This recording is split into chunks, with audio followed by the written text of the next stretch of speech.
Who's got it better than us? Nobody! What's up, everybody? I'm JT Magnum, and welcome to Niner News. This has been a terrible offseason for the San Francisco 49ers. This is going to be a crazy show because there's a lot to talk about. A lot of things have been happening to the 49ers this whole past weekend and this week, and it's just been one after the other craziness going on in San Francisco. First and foremost, I'm going to talk about the signings.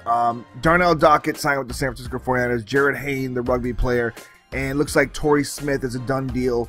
He will be coming to the 49ers as of tomorrow, free agency, and this is Monday, I'm recording this. Tuesday is the start of the free agency period in the NFL, start of the new NFL season. So the 49ers are looking different, and much different from the Super Bowl team that they were in 2012.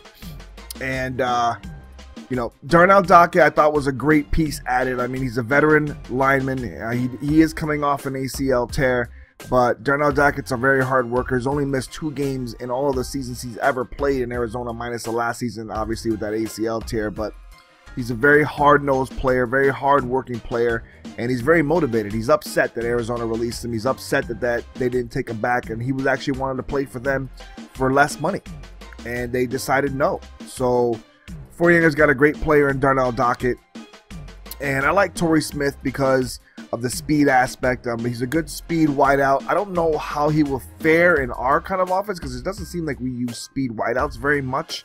But this is a different offense. It's a different philosophy now. It's going to be a different way we run things. And I think San Fran's going to go back to more of a, deep passing, middle passing game where we clear out and get some people out. And Torrey Smith definitely demands at least a couple guys watching him because it's hard to defend speed like that. So I think that's a good signing. Jarryd Hayne, I'm not too sure about. He's a rugby player. I mean, I'm sure he's going to probably end up making the practice squad. I don't see him as a, immediate impact player for the 49ers. And that's pretty much it, what I see about the free agents. I know they're rumored to sign other people. CJ Spiller's been in the rumors. I don't know why we would need him. I don't see a need for CJ Spiller. When I heard about Frank Gore going to the Eagles, which I'm very upset about, and kudos to Frank Gore, good, get your money.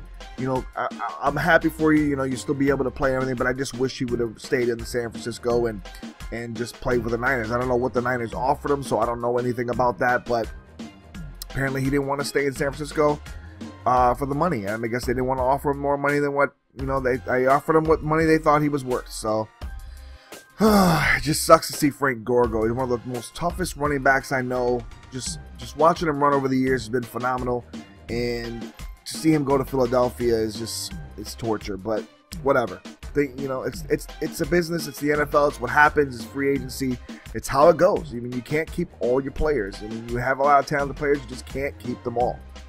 So now other news came up today and yesterday with number one, Colin Kaepernick apparently being on the trading block, which is, in my opinion, bull crap. Don't believe what you hear. Don't believe any of that crap.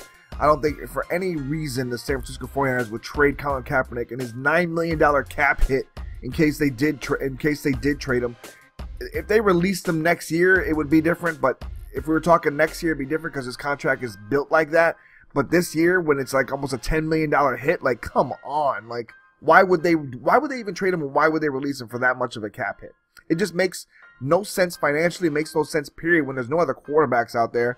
It just makes no sense. So, whatever. Then I find out Patrick Willis is retiring. And then right after that, Justin Smith is also retiring. Now, Justin Smith is not much of a hit because he is 35 years old. He is getting older, and he was planning on retiring. We were all waiting to hear what he was going to say anyways.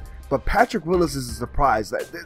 From what I hear, I mean, a lot of people are right now mad on Twitter. They're saying, they're blaming the Yorks, and they're blaming, Jed York, and they're blaming Trent Baalke and all this stuff for Patrick Willis. But apparently he's retiring because he wants to pursue a different life, and his life being that he's a Christian and he wants to be more involved in his church. And I can understand that. I can't knock a man for something like that. I know a lot of people won't be able to understand that kind of thing. They won't be able to understand why you would turn down millions of dollars, to pursue a life, in church. But as a Christian, I understand that. I understand what he's doing, and I have respect for him for doing it. If that's the case, it just comes to a shock as a 49er fan that he's doing it and being one of the most, he's probably my favorite player on the San Francisco 49ers, period. Patrick Willis has been, I was happy when they drafted him, was hoping they drafted him when they drafted him. He's actually one of the guys I actually hoped the 49ers would draft, and they actually drafted him. And he's just a phenomenal athlete, phenomenal person. He came out of nowhere. He's just battled so much in his life, and it's just sad. Like, it's sad to see him retire. And it's just, I mean, you know what's going to happen one day, and you know, and when you just grow up, you know, or not grow up, but you know, when you just see a guy growing up and being so tough and just so hard-nosed in the Niners and playing his heart out every game, and you watch that and you just wish, you know, you could see him one time play and everything. It's just torture. So that sucks. And so yeah, it's just a depressing time right now for the Niners, and now we're gonna see what we do with Navarro Bowman. And another thing, there's only 3 players left, 3 starting players left from the San Francisco 49ers from that Super Bowl team in 2012 on defense, and that's Ahmad Brooks, Navarro Bowman, and Alden Smith. And Ahmad Brooks is probably on his way out. I mean, as crazy as this all sounds, he might be on his way out, and so I'm probably gonna end up leaving 2 players. I don't know if they're gonna keep Ahmad Brooks. I doubt it. I think they're gonna release him. I think they're gonna release Stevie Johnson as well, and I think I'm hoping that they do, because you know, we have Aaron Lynch. We don't need Ahmad Brooks and the Aaron Lynch splitting time.